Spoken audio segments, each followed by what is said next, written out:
नमस्ते, जय हिंद विद्यार्थी मित्रांनो। आताच्या व्हिडिओमध्ये आपण SYBBA 2019 क्रेडिट पॅटर्नचा सेमिस्टर 4 मध्ये परीक्षा फॉर्म कसा भरावा याबाबत आपण माहिती घेणार आहोत। विद्यार्थी मित्रांनो, समर एग्जाम 2025 चे परीक्षा फॉर्म सुरू झालेले आहे आणि या परीक्षा फॉर्म मध्ये SYBBA चा परीक्षा फॉर्म भरताना काही तांत्रिक अडचणी आपणास येत आहेत। तर त्या पद्धतीने कशा पद्धतीने परीक्षा फॉर्म भरावा, एक्स्ट्रा क्रेडिटचे सब्जेक्ट कोणते सिलेक्ट करावे, ते सब्जेक्ट जर का आले नाही तर नेमकी काय करावं, त्यानंतर अपर ID कशा पद्धतीने अपडेट करावा, प्रोजेक्ट रिपोर्टची फी जर का तुमच्या परीक्षा फॉर्ममध्ये आली नाही तर नेमकी आता काय करावं, ती किती आली पाहिजे, या सर्व संबंधात आपण या व्हिडिओमध्ये माहिती घेणार आहोत। त्यामुळे शेवटपर्यंत तुम्ही हा व्हिडिओ बघा आणि या पद्धतीने परीक्षा फॉर्म भरायला विसरू नका। चला तर मग सुरुवात करूया आपण की हा परीक्षा फॉर्म कसा भरावा। बघा, परीक्षा फॉर्म भरताना तुम्ही सगळ्यात प्रथम सावित्रीबाई फुले पुणे विद्यापीठाच्या ऑफिशियल होम पेजला जा। तिथे एक्झामिनेशन सेक्शन दिसेल, त्यामध्ये क्लिक करा। थोडंसं खालती स्क्रोल करा। स्टुडंट सेक्शनमध्ये इथे तुम्हाला 4 नंबरला एक्झाम फॉर्म ऑनलाईन दिसेल, त्यामध्ये क्लिक करा। त्यामध्ये क्लिक केल्यानंतर थोडं खालती स्क्रोल करा। 1 ते 8 पद्धतीच्या लिंक दिसतील, कोणत्याही एखाद्या लिंकवर तुम्ही क्लिक करा। इथे तुम्हाला एक्झाम फॉर्मच्या डेट्स दिसतील, त्या डेट्स काळजीपूर्वक बघा। Without late fee, with late fee आणि दिलेल्या मुदतीत तुम्ही तो परीक्षा फॉर्म भरा। इथे प्रोसीड टू लॉग इन बटनावर क्लिक करा। त्यानंतर इथे तुम्हाला स्टुडंट प्रोफाईल सिस्टीम दिसेल। थोडंसं खालती स्क्रोल केल्यावर या ठिकाणी तुम्हाला क्रिएट अकाउंट आणि लॉग इन बटन दिसेल, तर लॉग इन बटनावर क्लिक करा। इथे लॉग इन बायमध्ये 2 ऑप्शन आहे, मोबाईल नंबर आणि मेल ID, दोन्हीपैकी एक नंबर सिलेक्ट करा। तुम्हाला जर का पासवर्ड आठवत नसेल तर त्यासाठी तुम्ही काय करा, फॉरगेट पासवर्ड करा। युजर नेम आठवत नसेल तर महाविद्यालयाला संपर्क करा। तिथे कोणता मेल ID आणि मोबाईल नंबर वापरला तर ते कॉलेजवाले तुम्हाला तुमच्या PRN नंबर थ्रू काय करतील, सांगून देतील। ओके, तर या पद्धतीने आपण लॉग इन करण्याचा प्रयत्न करूया। मोबाईल नंबर एंटर करू, पासवर्ड एंटर करू आणि सगळ्यात शेवटी इथे लॉग इन बटन दिसते आहे, त्या बटनावर क्लिक करून आपण पुढची माहिती पाहूया। बघा, या पद्धतीने तुम्हाला डॅशबोर्ड बघायला भेटेल आणि या डॅशबोर्डमध्ये तुमचा PRN नंबर, एलिजिबिलिटी नंबर आणि इथे बाकीची माहिती दाखवल्यानंतर उजव्या बाजूला स्क्रोल करा। तिथे तुम्हाला ॲक्शन कॉलम दिसेल। या ॲक्शन कॉलममध्ये तुम्हाला 3 नंबरचा जो कॉलम दिसतो आहे किंवा टिक मार्क दिसत आहे ते म्हणजे अपडेट ABC किंवा अपर ID, या IDवर काय करा, सगळ्यात प्रथम क्लिक करा। यामध्ये क्लिक केल्यानंतर इथे तुम्हाला 12 डिजिटचा जो ID दिसतो आहे आणि आत्ता तुम्ही डिजिलॉकर थ्रू जो काही ABC अपर ID काढलेला आहे, तर हे दोन्ही नंबर जर का सेम दिसत असतील तर तुम्हाला डायरेक्ट कॅन्सल बटनावर क्लिक करायचं आहे। पण या ठिकाणी नमूद केलेला ABC ID आणि आत्ता तुम्ही काढलेला अपर ID या दोन्हींच्या नंबरमध्ये जर का डिफरन्स वाटत असेल तर जो आधार कार्डसारखा दिसणारा जो काही अपर ID आहे तो काय करा, या ठिकाणी 12 डिजिटचा तो ID एंटर करा आणि देन सबमिट बटनावर क्लिक करा।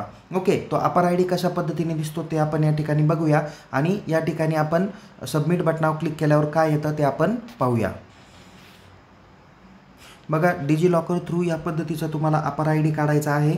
त्यामध्ये तुम्हाला automated permanent academic account registry या पद्धतीचा तुम्हाला ID दिसून येणार आहे। हा आधार कार्डसारखा दिसून येणारा ID आहे, ज्याला one nation one student ID देखील तुम्हाला म्हटलं जातं। ज्यावेळेस आपण हा ID त्या ठिकाणी एंटर करणार आहोत त्यावेळेस आपल्याला मेसेज येईल, ABC ID updated successfully, then तुम्ही ओके बटनावर क्लिक करू शकता।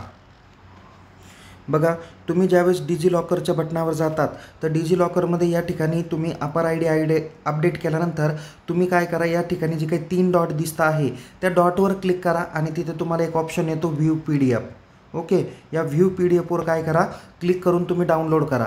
तुम्ही जर का डायरेक्ट या ठिकाणी जर का क्लिक केलं तर तुम्हाला तो ABC ID दाखवेल।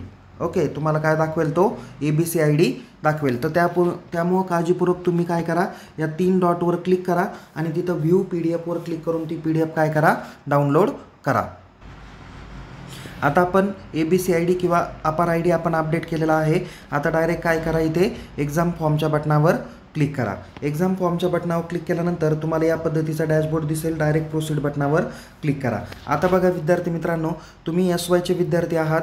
तुमचं जर का सेमिस्टर 3 किंवा 4चा जर का बॅकलॉग असेल, रेग्युलर असेल, तर तुम्ही इथे अदर दॅन फर्स्ट इयर बटनावर क्लिक करून क्रिएट न्यू ॲप्लिकेशन बटनावर क्लिक करा। पण जर का आत्ता तुमचा FYचा पण बॅकलॉग असेल तर या ठिकाणी तुम्ही फर्स्ट इयरच्या बटनावर क्लिक करून तुम्ही क्रिएट न्यू ॲप्लिकेशन करून फर्स्ट इयरचं बॅकलॉगचा सब्जेक्ट या ठिकाणी सिलेक्ट करू शकता आणि SYसाठी तुम्ही अदर दॅन फर्स्ट इयर हे ऑप्शन सिलेक्ट करून क्रिएट न्यू बटनावर 1 बाय 1 क्लिक करून तुम्ही दोन्ही परीक्षा फॉर्म भरू शकता. म्हणजे जे विद्यार्थी SYला आहे पण ज्यांचा फर्स्ट इयरचा बॅकलॉग आहे अशा विद्यार्थ्यांना 2 परीक्षा फॉर्म भरणं गरजेचं आहे.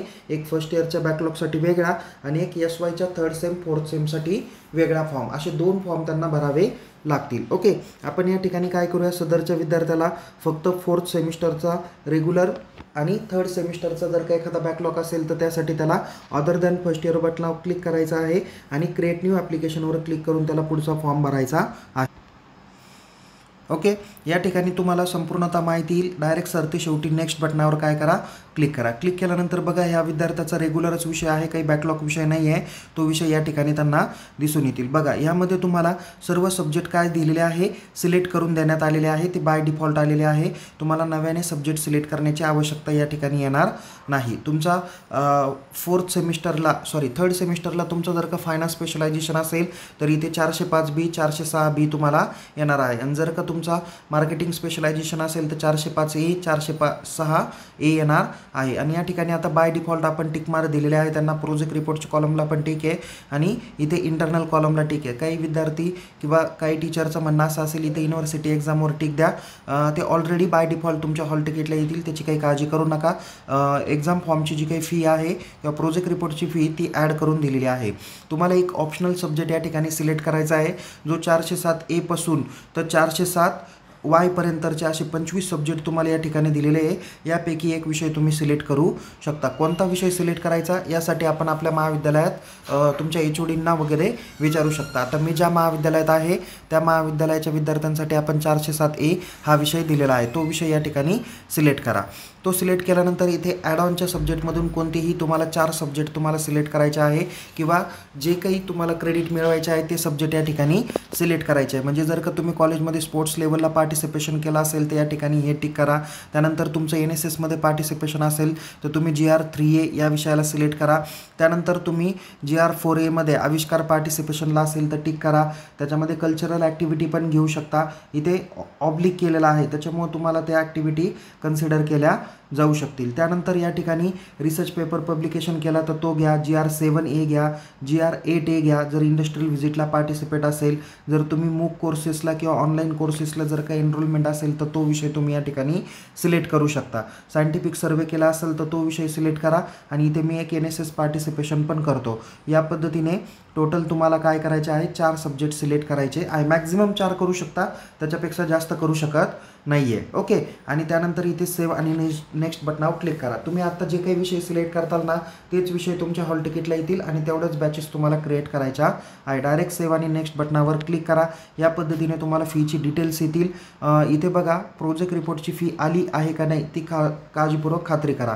ज्या विद्यार्थ्यांनी 4 मार्च 2025च्या आत परीक्षा फॉर्म भरले असतील त्यांच्या एक्झाम फॉर्मला प्रोजेक्ट रिपोर्ट फी आलेली नाही त्यांनी काय करा, फॉर्म रिडाउनलोड करा.